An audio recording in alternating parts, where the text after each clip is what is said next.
has led to a more than 95% drop in the number of encounters of individuals from those 4 countries at our southern border. So that is a model of building lawful pathways as well as delivering consequences. But as you and I both know, the numbers continue to climb. Total numbers from those countries, the numbers have dropped dramatically, but the total numbers continue to go up. For this fiscal year, for just the 6 months of this fiscal year, it's about 160,000 higher than last year.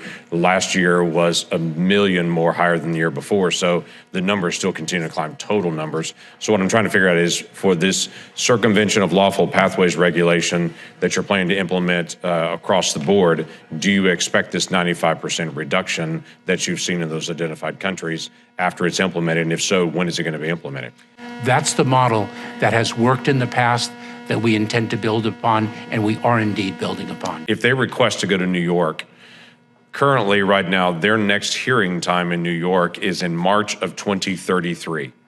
So it is 10 years before they get that hearing, and that's not the final adjudication of it, as you know well. That's just the ICE portion of it, and then they get in line to go after that. So we could be 15 to 18 years before this asylum system is before their asylum claim is actually adjudicated. Part of my struggle on this is when I visit with USCIS folks on this, if they're in the non-detained docket, which I have a whole legal question on that, if they're in the non-detained docket, they're not getting to them at all because their priorities on the detained docket, rightfully so, because that's where the law requires them to be able to do. But the non-detained docket, they're not getting to, don't know when they're going to get to. ICE has hearings set 10 years into the future to get to the first step of this process for them.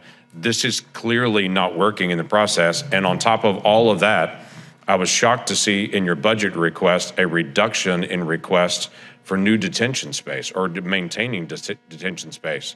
So while we have got this incredible backlog in the non-detained docket, you're actually requesting fewer spaces when we have an acceleration of the number of people here. What am I missing?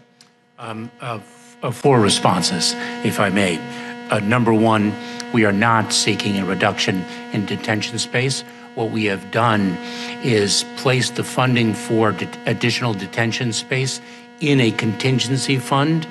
The detention numbers should be at epic levels, historic numbers. So I'm a little confused why we may need to flex that to other things when even your testimony earlier said we anticipate after Title 42 ends, we will see a surge again of individuals. So there's an anticipation of a surge of more individuals coming across the border, yet you've moved the detention dollars to a contingency fund to say we may or may not need those.